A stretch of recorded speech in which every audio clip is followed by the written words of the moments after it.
Okay, preparation. We're going to start as if we would be going for a chair spin. So your inside hand will be up high and your outside arm will be across your chest or your upper abdomen. You're engaging your lats, squeezing your shoulder blades together, pulling those shoulders down away from your ears. So we've got a nice, strong, and safe base. So with that base, you're going to take a step forward on your inside leg and you're going to swing with your outside leg to gain that momentum.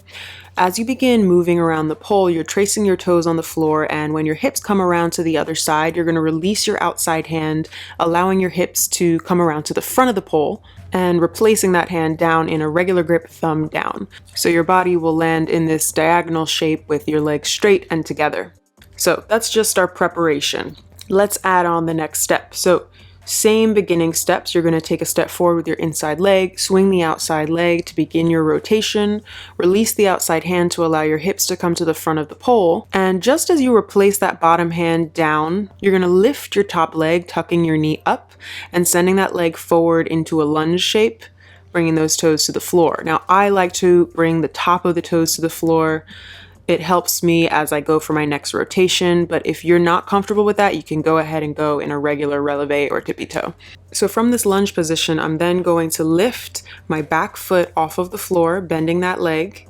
I'm going to release the bottom hand and begin to rotate my chest to face the pole as I re-grab that hand around head level. And from here, a lot of my weight is going to be in my upper body so that I'm taking a lot of the weight off of the tops of those toes. So it doesn't need to be too much pressure there. We're going to keep rotating that chest in the same direction, pulling the pole into your bicep. And you're also going to be pulling up with your hands so that you can extend the leg that's still on the floor. Now, once we've arrived here with the pole in our bicep, we've got our inside knee tucked up towards our chest and our outside leg is extended, toes on the floor. Secure yourself in your bicep. You're going to release your outside hand if you can, and you're going to pedal your leg so that your outside leg comes forward, inside leg reaches for the back. Returning your outside hand to the pole, you're going to pull up through those hands, engaging the lats to rotate your torso and hips to face the pole, extending your inside leg, toes to the floor, and then twisting with your hands, you're going to pivot on those toes to send your other leg around the pole, lowering down onto your knee.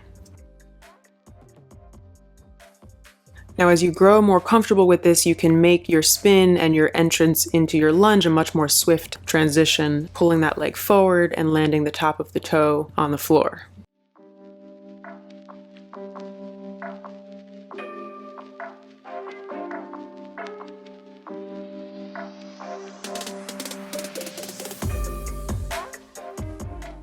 One last bonus tip that I forgot to include in my filming, so we're going to return back to my original clip of this.